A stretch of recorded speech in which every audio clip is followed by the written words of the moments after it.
communauté de recherche philosophique.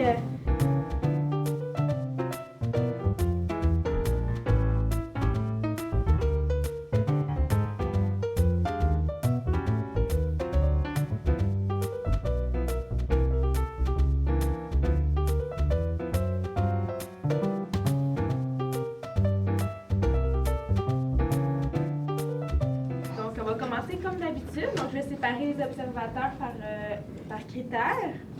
Donc, on va commencer avec William et Mike avec critères numéro 1 et 2. Donc, numéro 1, dépasser l'opinion en apportant des raisons parce que. Et puis, numéro 2, à évaluer les raisons apportées. Je suis d'accord ou pas d'accord parce que. Est-ce que pour ça, ça va?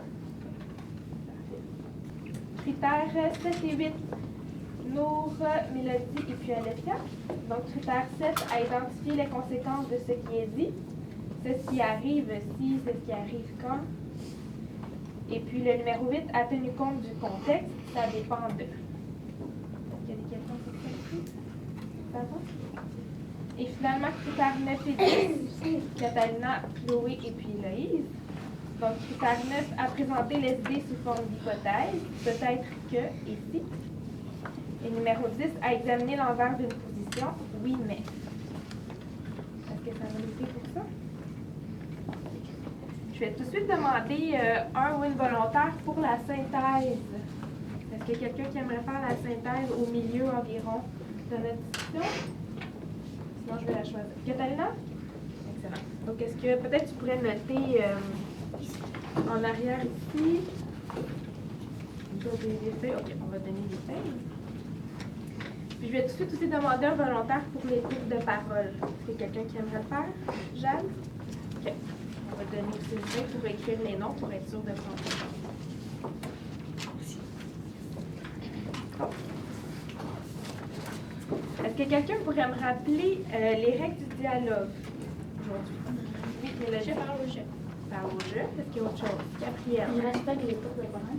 Respecter les groupes de parole. Donc, on ne parle pas quand c'est pas son tour. Marco? J'écoute la personne qui parle. Excellent. Mathilde? Je prends les idées des autres au sérieux. Parfait. Ismaël? Je donne mon opinion sans porter de jugement. Donc, on accepte, hein, on est poli envers tout le monde. Excellent.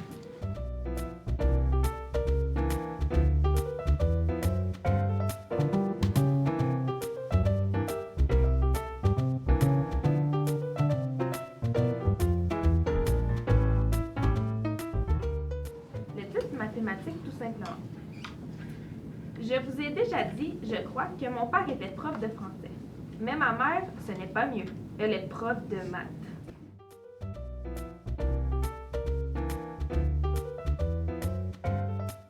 Bon, alors, on a une banque de questions, mais vous êtes très habile pour en formuler vous-même. Alors, le texte, les questions de spaghetti, boulettes et tout ça, ça vous interpelle de quelle façon? Oui. Quelles seraient les questions pour lesquelles on pourrait philosopher? Je vais les écrire au tableau, puis comme d'habitude, on va voter. OK, Nathan, formule-moi ça. Faut-il avoir une certaine qualité pour comprendre les mathématiques? Y a-t-il seulement les mathématiques dans la vie? C'est ça. Oui. Paloma? Pourquoi l'empêche-t-il de manger sans faire un calcul? OK, sans faire un calcul, mais ça, est-ce que tu trouves que c'est philosophique ou c'est plutôt par rapport au texte? Par rapport au texte. Par rapport au texte, on essaye vraiment de trouver des questions qui sont plus philosophiques. On va peut-être prendre une ou deux dernières questions. Donc, je vais relire les questions. Après ça, on va passer au vote. Donc, la première question, c'était pourquoi un parent veut-il que son enfant soit un génie? Deuxième question, pourquoi les parents veulent que leurs enfants suivent leurs traces? Troisième, pourquoi les parents choisissent pour leur enfant pour leur avenir? Est-ce qu'il y a des questions sur les questions avant de voter? Est-ce que tout le monde les comprend bien? Ça va, tu fais un choix dans ta tête. Ensuite, tu caches tes yeux. On va voter, je vais les lire une par une. Puis tu votes autant que tu le désires.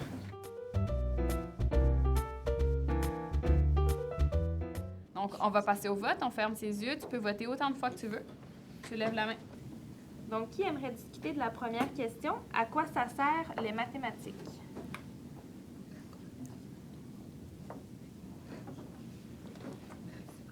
Merci. Numéro 4. D'après toi, qu'est-ce qui pourrait rendre les cours de mathématiques plus utiles aux élèves au moment où ils les suivent?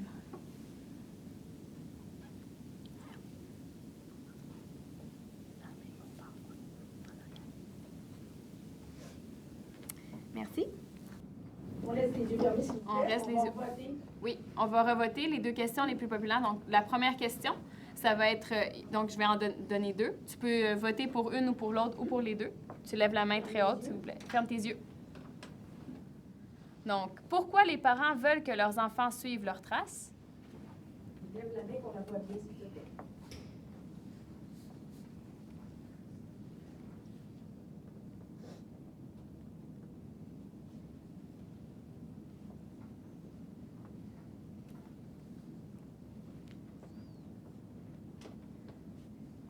Lève vraiment ta main comme il faut. Parfait, tu peux descendre ta main. Alors, la question qui a été retenue pour la discussion est « Pourquoi les parents veulent que leurs enfants suivent leurs traces? »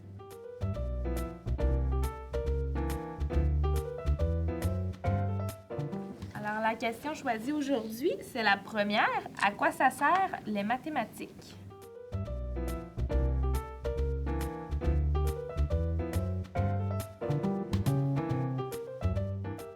Donc, je vous relance la question. Est-ce que quelqu'un peut y répondre? A une idée. À quoi ça peut servir dans la vie, les mathématiques? Quand tu seras grand, pour tes métiers, comme pour comptable, tu as besoin d'utiliser les maths pour plusieurs métiers. Donc, ça sert à ça aussi, ça sert à d'autres choses, comme pour le plaisir. Moi, je dirais que les mathématiques, ça sert partout parce que c'est très utile, parce que ça sert à plein de choses. Ça sert dans la vie de tous les jours et au travail, parce que comme les scientifiques, les mathématiciens, eux, comme il faut qu'ils calculent, puis aussi, admettons, ils ont besoin au travail, puis quand ils reviennent chez eux, ils cuisinent, ils font des choses avec leurs enfants, fait que ça leur sert. Peut-être juste des petites choses fait faire des mathématiques. Parce que les petits-enfants, mettons, ils calculent des blocs, il y a besoin de 12 blocs pour faire un petit Lego. Ben, ils viennent faire comme en mathématiques, calculer des blocs. OK, j'aime ça ce que tu dis, parce que tu ramènes ça hein, à votre âge. C'est à quoi ça sert les mathématiques? Parce qu'on dit souvent dans la vie de tous les jours, pour faire l'épicerie, pour cuisiner. Mais toi, à quoi ça te sert? Les mathématiques, ça sert à quelque chose, surtout, mais plus quand on est vieux, parce que à notre âge, c'est pas vraiment important, parce que on n'a pas comme beaucoup de choses à faire.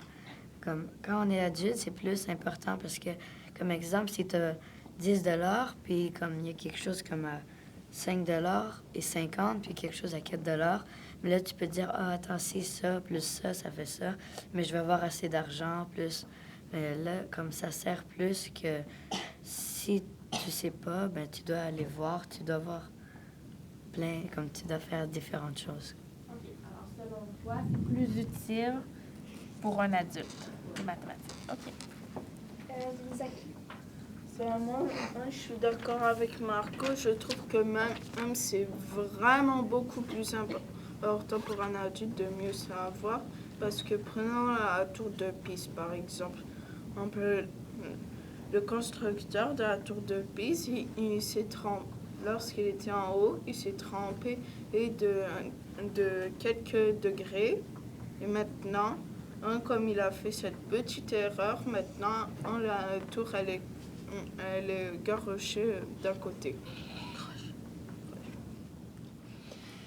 Marwan. Moi, je suis d'accord avec Marco Pisaki, puis pas vraiment d'accord. Puisque je suis d'accord parce que oui, c'est vrai, les adultes, ils utilisent plus les mathématiques partout presque. Comme avec la nourriture, les frites. D'habitude, ils sont égaux. Si tu as plusieurs enfants au travail. Mais aussi, les enfants, à notre âge, je crois qu'on a notre argent de poche. En tout cas, moi. Puis, tu as aussi besoin de savoir compter.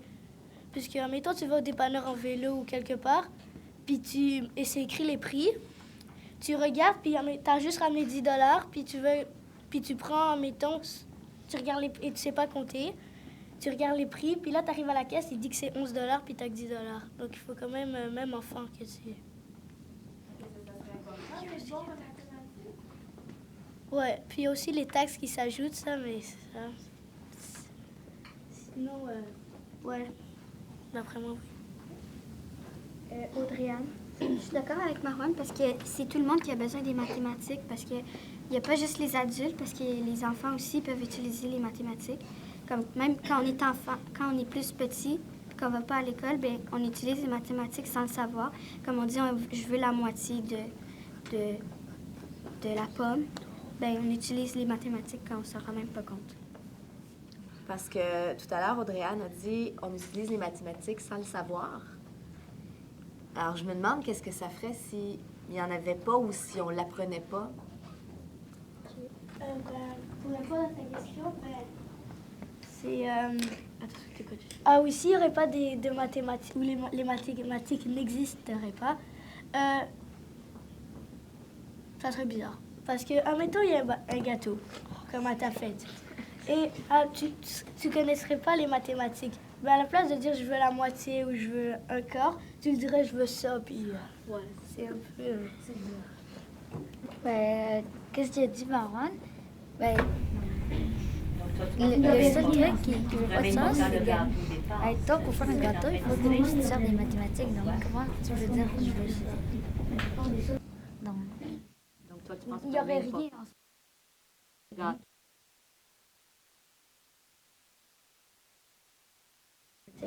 La plupart des choses sont faites avec des maths. Comme ça, il faut calculer le périmètre là, pour que ce soit égal à la hauteur. Donc, il n'y aurait rien en ce moment s'il n'y aurait pas les maths. S'il n'y aurait pas de mathématiques, il y aurait des problèmes dans le français. Parce qu'en français, tu vas dire un, c'est un déterminant. Puis il va dire pomme. S'il n'y a pas de mathématiques, tu vas juste dire pomme. Puis la même chose, en français, s'il n'y a pas le déterminant 1 en maths, ben il ne l'aurait pas.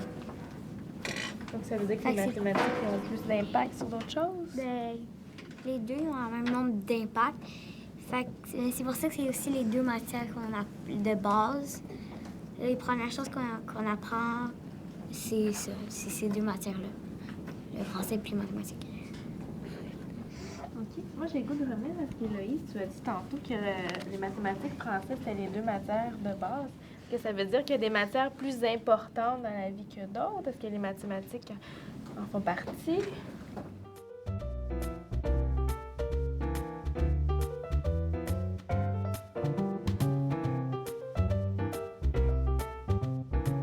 Moi, je peux répondre à Marie-Josette quand tout à l'heure elle disait que les parents, s'ils nous aiment, ils font ça pour aussi, si c'est parce qu'ils nous aiment. Ben, moi, je trouve que oui, puis non en même temps. Il y a des parents qui veulent juste que, comme Charles Darwin, ça me fait rappeler à l'histoire de Charles Darwin quand il dit ça, comme son père veut qu'il soit qu'il travaille le même travail, mais lui, il voulait pas, fait que il voulait juste que son fils ait le plus grand respect, qu'il vive une belle vie, c'est tout. Moi, je trouve que c'est juste ça. Ou des fois, sinon, il y a des parents qui, se concernent vraiment pas dans ça. Ils laissent l'enfant faire ce qu'il veut. Là. Ouais, mais chaque personne, pour compléter ce que Jean-Moine un peu disait, mais chaque personne a sa passion, puis c'est comme un peu une liberté de pouvoir choisir ce qu'on veut faire. C'est pas suivre la trace précise de ses parents comme ils veulent. Oui, c'est ça, Charles Darwin, je sais plus qui en a parlé tantôt, Mohamed, c'est ça? Mais ça, son père, il voulait qu'il devienne quelque chose d'autre, mais lui, il a pris son courage, puis il a fait ce qu'il voulait faire, puis ça a bien tourné pour lui. Là, ça vient à une autre question à cause de ça, à cause de ce que tu viens de dire. Ça veut dire qu'ils voudraient qu'on soit meilleurs qu'eux en même temps que qu'est-ce qu'ils ont été. Mohamed, il avait dit tantôt oui et non. Le non, moi, je suis en désaccord. Parce que tu avais dit que des parents, ils laissaient des enfants, mais je suis sûre que des fois, ils les laissent, mais rarement. Parce que la plupart des parents, ils font attention aux enfants. Moi aussi, je suis en désaccord. Parce qu'il y a des parents qui laissent leurs enfants traîner, mais pour d'autres affaires, ils sont occupés. Peut-être à cause de la pauvreté aussi, ça se peut. Ça dépend aussi. Ou sinon, la richesse aussi. Si, parce qu'ils sont riches, comme, ils veulent que leur enfant se débrouille tout seul. Puis aussi, c'est pour tout à l'heure, quand Paloma a dit le grand exemple, ben, notre grand exemple, c'est ça. Notre exemple sur les parents.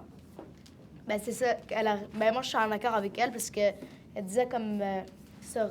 Tu vas pas aller suivre l'exemple de ton frère ou de ton oncle. Tes parents veulent peut-être pas, à moins que ton oncle.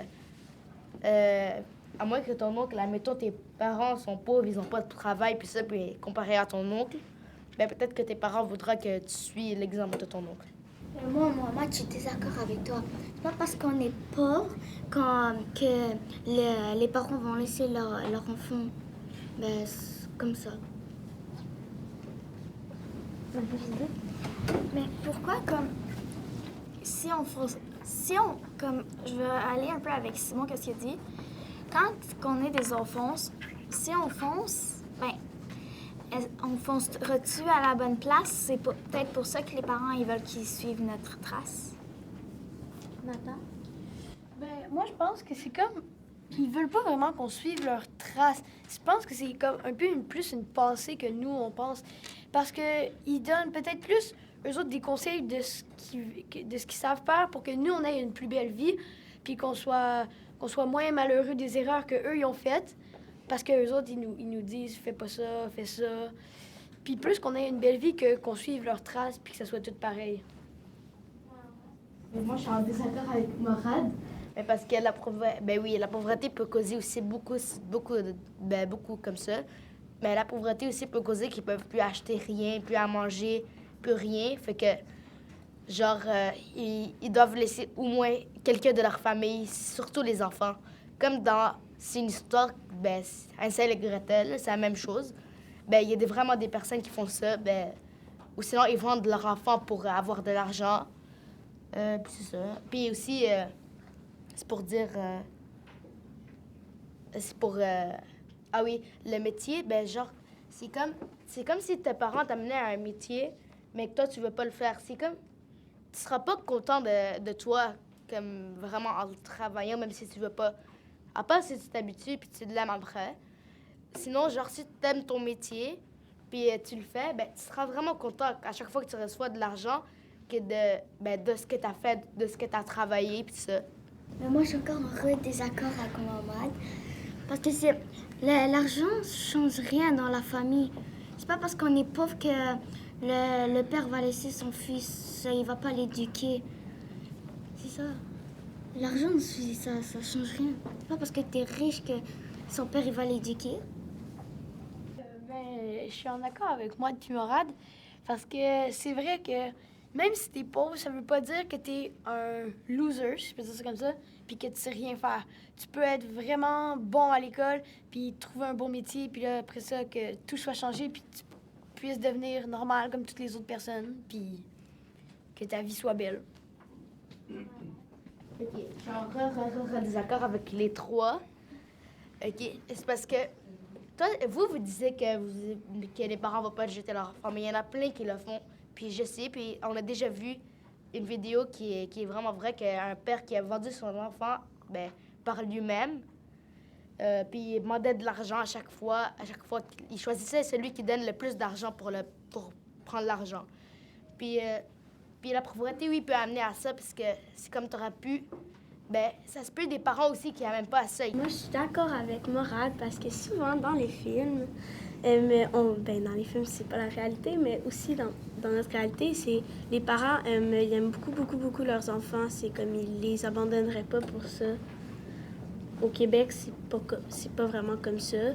J'ai vu ça dans un cas une fois. Là, c'est pas vraiment le parent qui voulait vendre son enfant, mais c'était plus genre... On dirait qu'il était plus pauvre. Là. C'était sur YouTube, une mère qui frappait son enfant parce qu'il pleurait. Fait que ça, c'était juste un cas. C'est comme un cas extrême. Souvent, les parents, ils font pas ça. Fait que... Nathan? Je vais peut-être pencher un peu vers le bord de Simon puis Mohamed.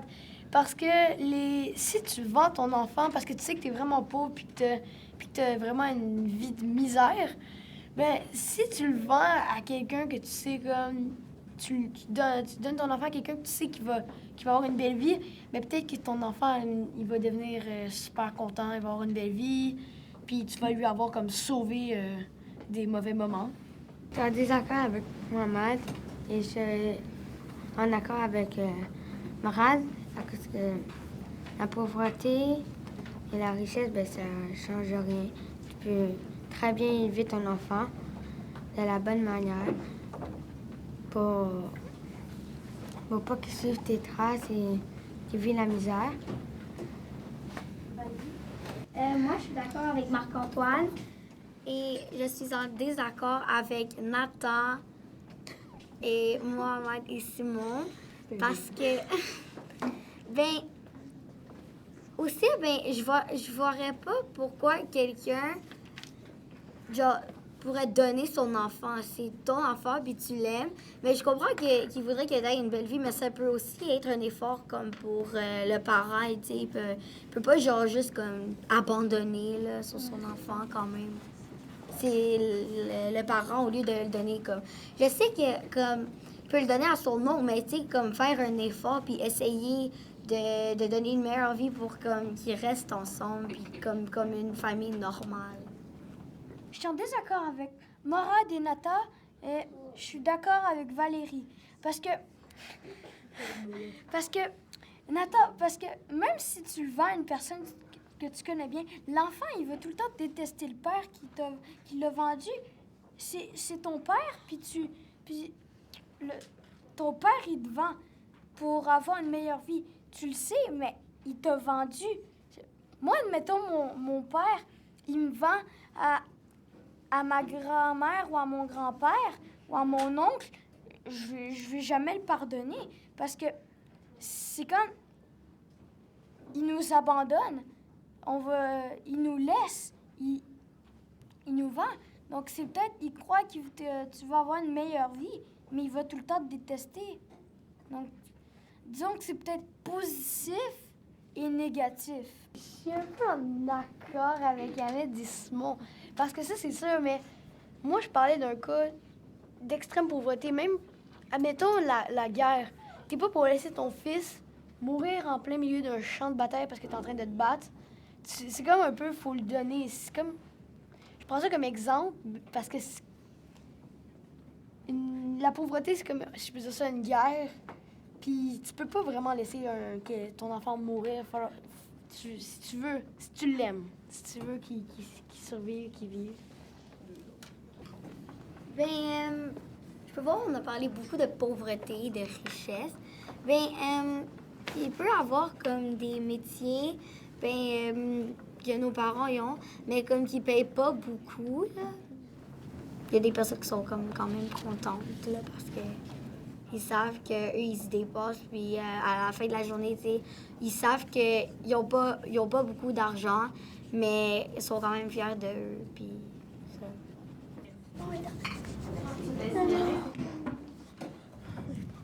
OK. Donc là, tu auras quelques minutes, les observateurs, pour discuter des critères. Et les participants, tu choisis une sagesse ou une petite phrase qui résume notre discussion d'aujourd'hui.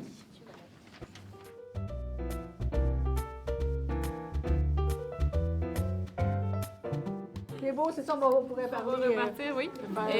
C'était vraiment intéressant de vous entendre parler, tous. Bravo encore pour le respect qu'il y a entre les interventions. Vous faites beaucoup attention à « je suis d'accord »,« je suis en désaccord », puis vous expliquez pourquoi. C'est vraiment très bien, donc je vous félicite encore pour ça. On va terminer rapidement par la synthèse, puis un tour pour les critères, les observateurs. Donc, on va commencer par la synthèse. Ouais. Ben, on a commencé avec la question. C'est comme Valérie a dit, les parents ont peur de ne pas savoir, de ne pas savoir les questions pour son autre métier. Mohamed et Nathan, on dit que les personnes peuvent aider, les personnes dans l'entourage peuvent aider. Là, Simon a commencé à parler du livre des À quoi bon j'aurais dondu les enfances. Mohamed a parlé la pauvreté laisse l'enfant libre de choisir. Et les riches, non, c'est plus... vraiment, ils vérifient. Morad il est en désaccord parce que l'argent ne change rien. Marie-Judith, elle dit les parents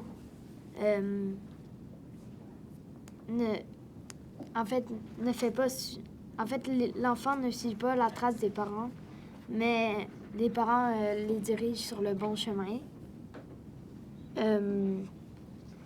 Là, on a commencé à parler de la pauvreté et d'abandonner les enfants. Ça. Très bien, merci Félix.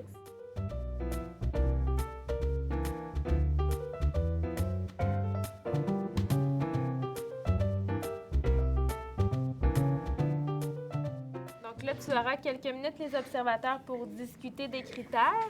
Et les participants, tu choisis une sagesse ou une petite phrase qui résume notre discussion d'aujourd'hui.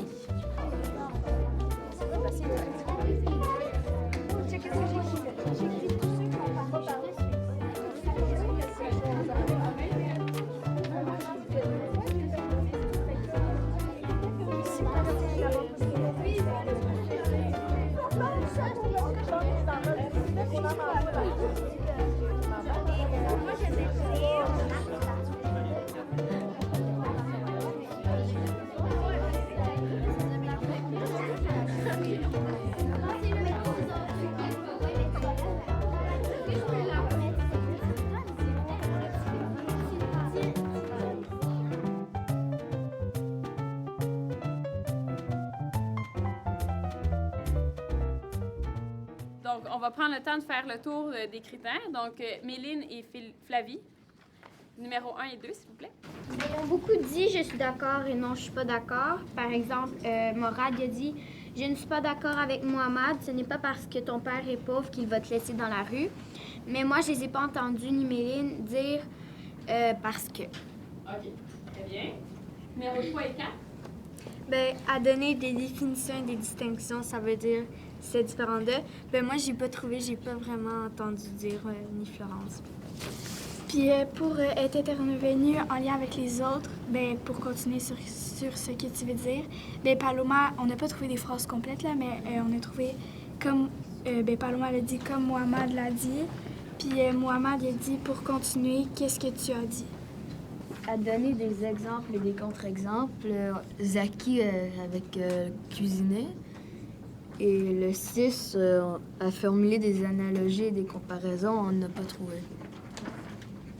C'est correct. À identifier les conséquences de ce qui arrive, de ce qui est dit. Bien, Gabriel B avait dit que si on était architecte puis on faisait une erreur, c'était pas grave. Puis, il me semble, dans la cuisine, on se trompe, on oublie un ingrédient. Ben, non, c'était l'inverse. Architecte, c'est grave, puis cuisine, c'est... Numéro 9, à présenter les idées sous forme d'hypothèse, peut-être que ici. Simon a dit que c'est peut-être avec leur gène qu'on suit leurs traces. Numéro 10, à examiner l'envers d'une position, oui, mais. Remy a dit oui, mais si les parents ont eu le bon chemin. C'est ça. Très bien.